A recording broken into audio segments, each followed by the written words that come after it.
Most of the world's greatest ideas begin here, at the drawing board.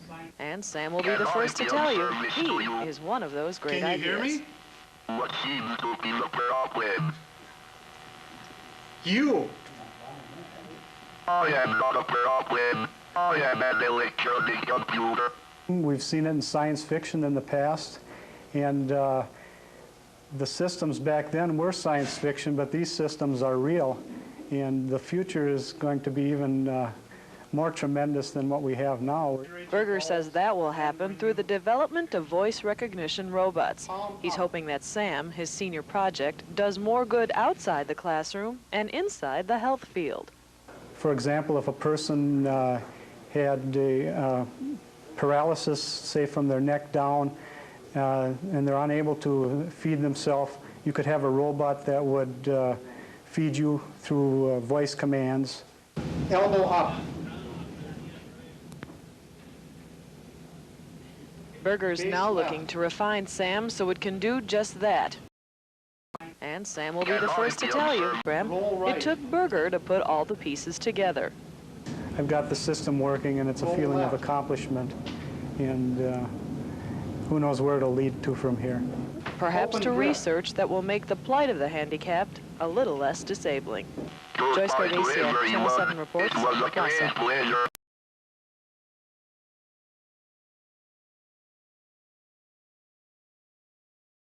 From my voice commands. Okay. The voice recognition system is made up of 5 basic blocks. We've got the microphone in which the speech is entered into the system. We have a high-pass filter. The analog signal comes through the high-pass filter, it goes down into the automatic gain control amplifier, whose gain is controlled by the speech processor chip, which is the main chip of the system. From the automatic gain control amplifier, the signal then goes down into a low-pass filter, which I'll explain the need for these filters in a little while. From the low-pass filter, it goes down into the analog-digital converter. It goes serial out of the analog-digital converter into the SP1000 for processing. The purpose of the processor board is really nothing more than to take the analog signal, put it into a digital format that the computer can use to either, if it's a training mode, to make a template, or if it's a recognition mode, to match the input speech signal to a template, and to decide whether or not recognition is some material to cover, and I'm probably not going to get it all covered. So we're going to run short of time, so I'm going to do the best I can. Okay, so this is our block diagram. The schematic of the system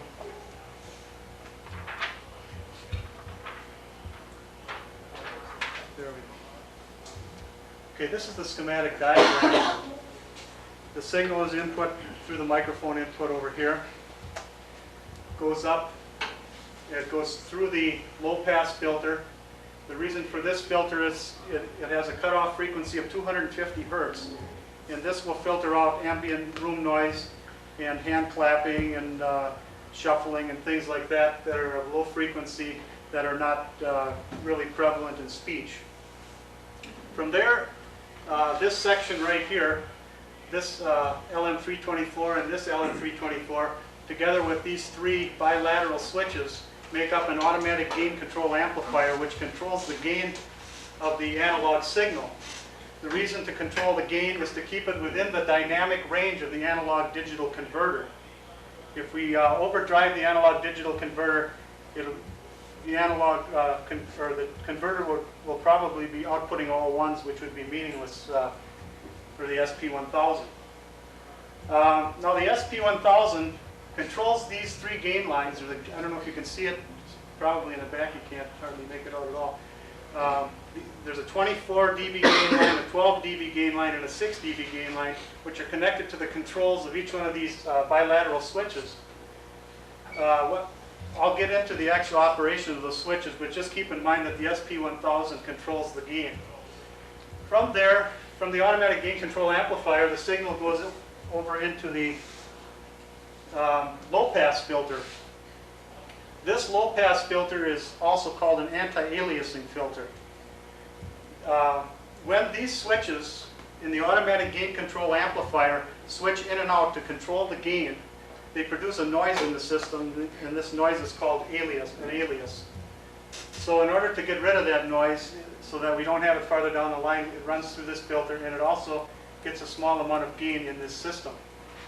From there, the signal goes down into a sample and hold, which is controlled by the SP1000. The SP1000 sends out a sample pulse of 6.25 kilohertz to this switch. When this switch is high, when this line is high, the switch will be closed, and this capacitor right here will be charging up to the voltage of the analog signal coming in. When the switch pulls low, it's an active low. It enables this chip, it opens this switch, and the voltage holds on the capacitor and is converted digitally. The data is sent serial out into the SP1000.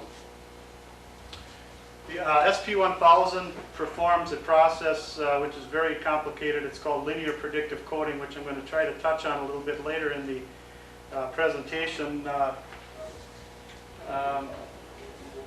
From there, the signal, or the digital data, goes through these data lines into the computer, where the computer does another complicated process on the data.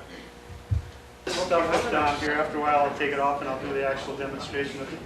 I'll demonstrate the voice synthesis at the same time as I demonstrate the robot. I think all this, all the equipment I have hooked on is interfering with the circuit. I'll go through the rest of the talk and I'll go back to this. Right now I'd like to verify these gain, or these voltages in the voltage divider system.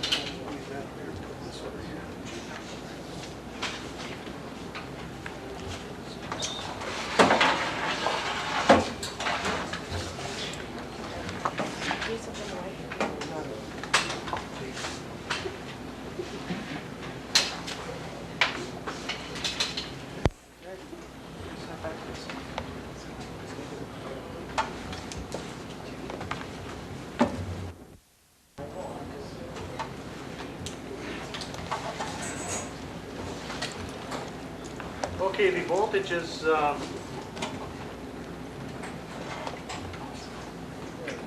this is the approximate 2.5 volts.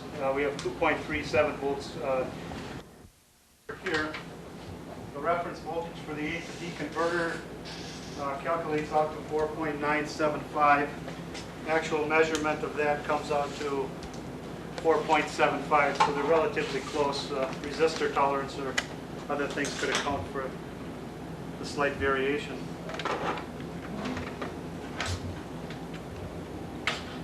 Okay.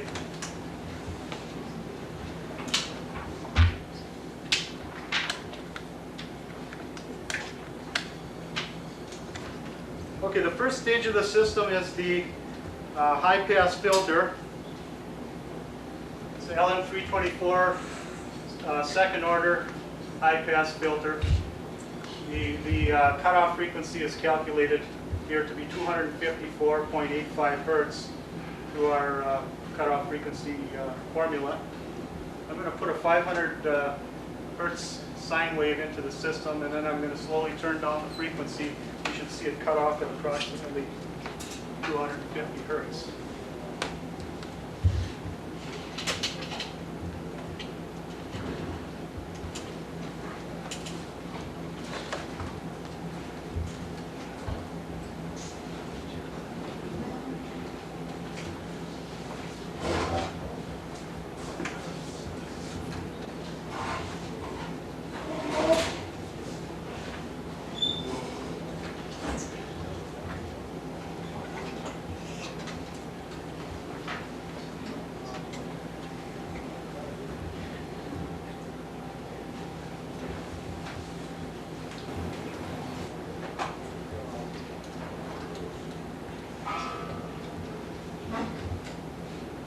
If you'll notice, there's a little noise in the circuit at this time, and this is due to the switching in and out of this resistors in the automatic gain control amplifier.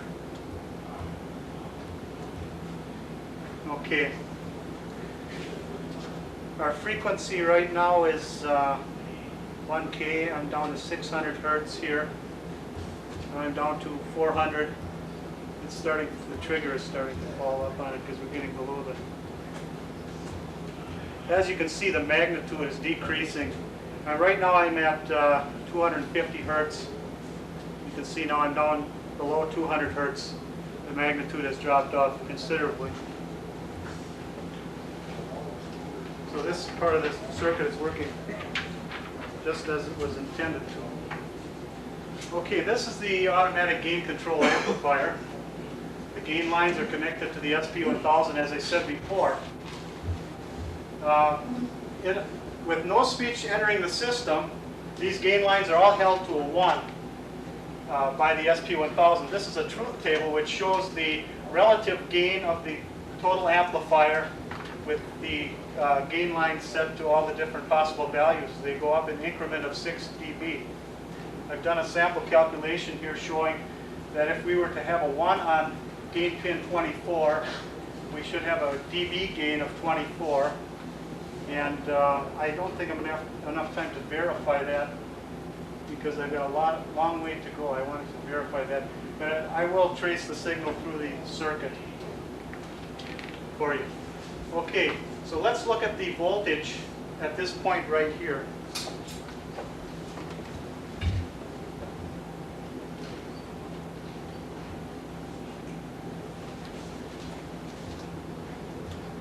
Okay, this is the output. You notice the magnitude went up. I changed ranges. So the amplifier is amplifying at a gain. I've got a LED set up here telling you which gain lines are on. But the gain isn't important right now. Let's just look at the waveform. And you'll notice all the noise in it at this point in time. You can see the large spikes coming up way up in here and way down in here, as well as the distortion in this area. These are the aliases produced by the automatic gain control amplifier. From the AGC, the signal goes into the anti-aliasing filter, which has a cutoff frequency of 3.2 kilohertz. We could go into the verification of that also, but at this time, due to lack of time, I'm going to just take my word. It's 3.2 kilohertz. Okay, the major intent of this area is to cut out the aliases in the circuit, as well as cut out any frequencies above 3.2 kilohertz, which are not needed for purposes of recognition. So I'm going to show you the voltage now at the output of that. There is a slight gain, so you're going to see the waveform increase. But you're also going to see that the waveform has cleared up dramatically, and there's virtually none of this noise in the system anymore. The anti-aliasing filter is working very well. Even if you shift down to a more sensitive voltage per centimeter range, you virtually don't see any noise at all on the sine wave.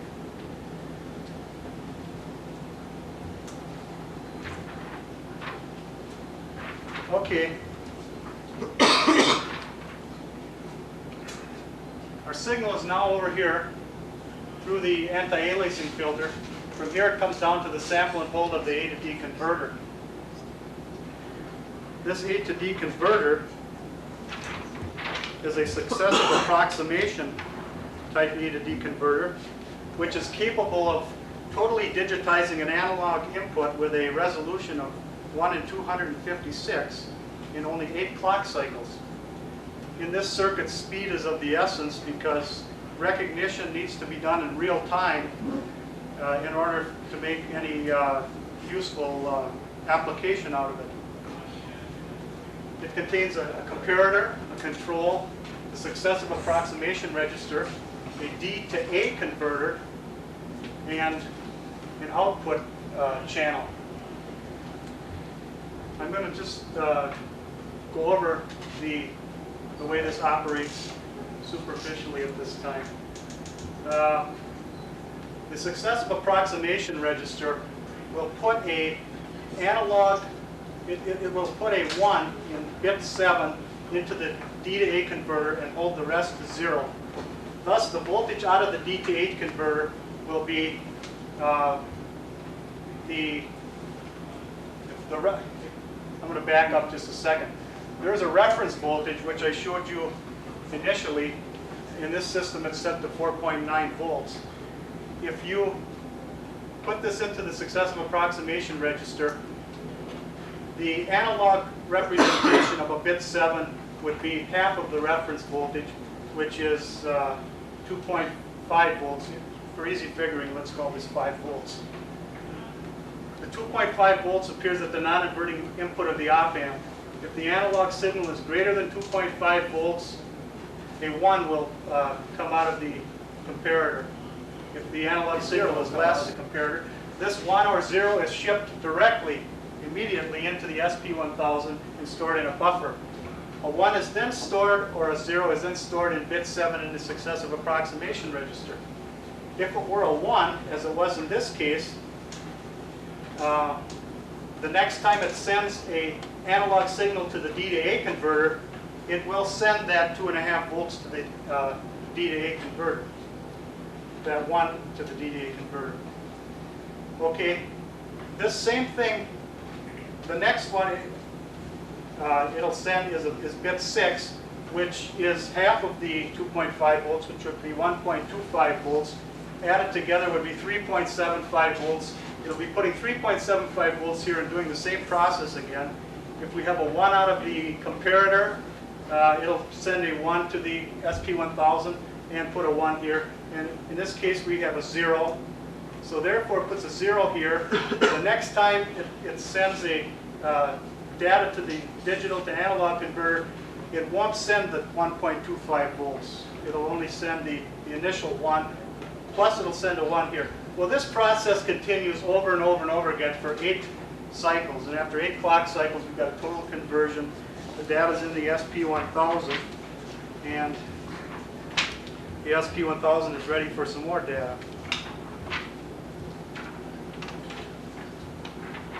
Okay, the SP1000 is the heart of the system. It's a 5-volt, 28-pin microprocessor peripheral chip, which can be used for both recognition and synthesis.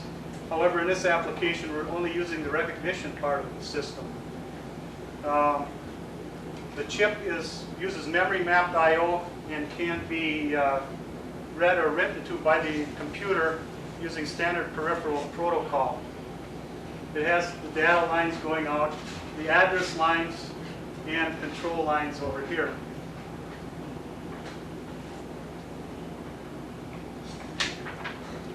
This is a truth table showing the relative address modes.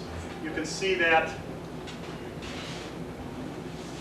in order for the chip to be selected, the strobe must be held high, the chip select must be held low, and then a read or write operation is defined in this bit.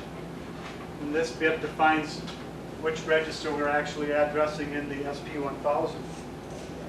There are 4 registers in the SP1000. There's the parameter register, there's the status register, the control register, and the parameter address register. This is the register which actually contains all the data that's going to be sent into the computer. Each one of these, K1 through K8, actually has 12 values associated with it, which are constantly recirculating in the system. You'll notice back in this block diagram, we have a block called a Reconfigurable Lattice filter. It is in this area of the SP1000 that linear predictive coding is being performed on the data.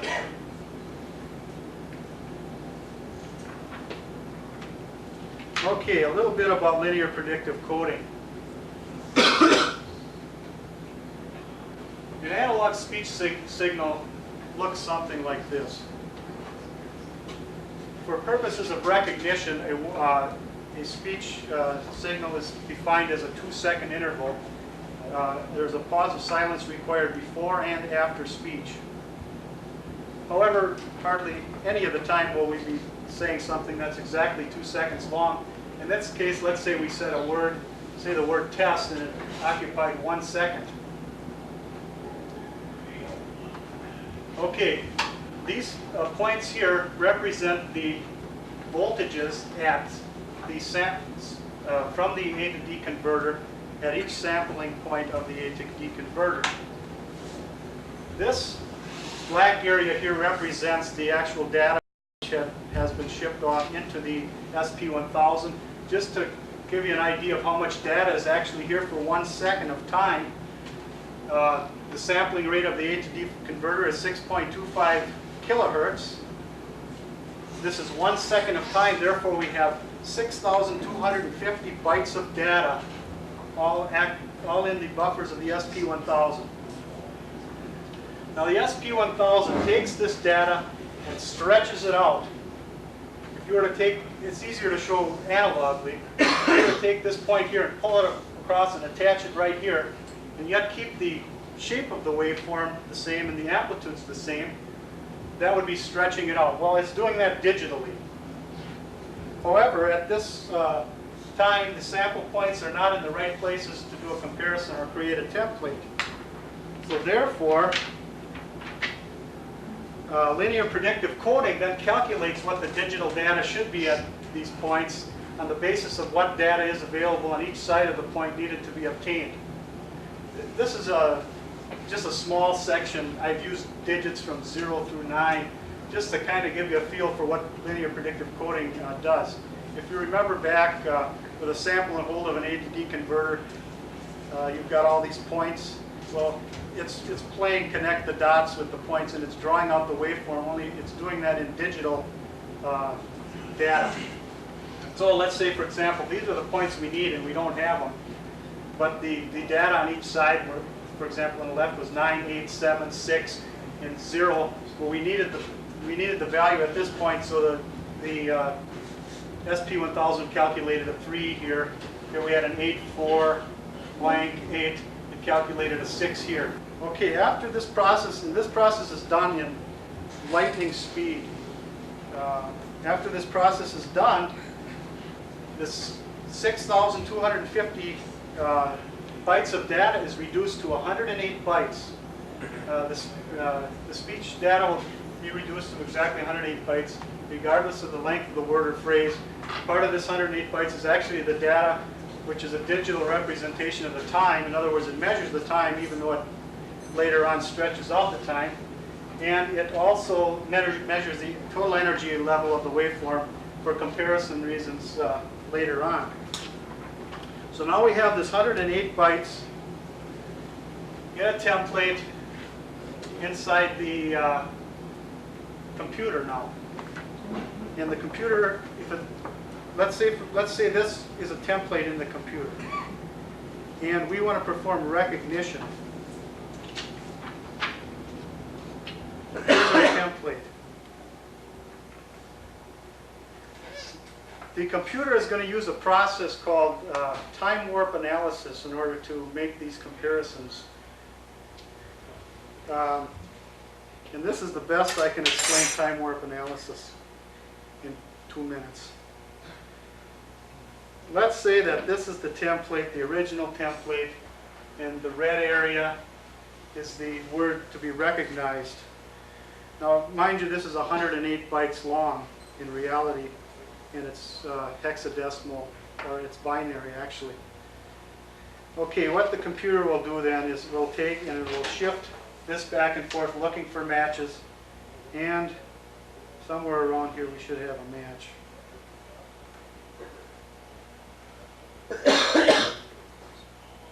Okay, right here we have a match.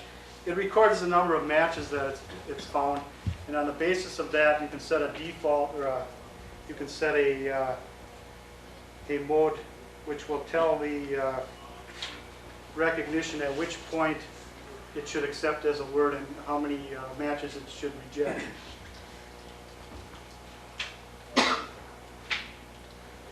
This is a block diagram of the training and recognition algorithms used in the process. During training mode, they're basically the same down to about here. Is there speech coming into the system? No, go back and listen. If there is, it saves it, frame and buffer until it gets all the speech. Okay, goes through a compression, calculates the template, and then it goes back to see if there's more words to be trained. In recognition mode, calculates the template, and then it performs the time warp analysis pattern matching. And it goes on to do whatever function you want it to do. Okay. I've also interfaced the 64 with a microbot. This is a simple interface. Steve so eloquently told us last week how this system works. The reason for the two line drivers are to convert the voltage for RS-232 level, which is used by the microbot, whereas we have TTL level coming out of the Commodore 64. Well, this concludes my technical part of the report.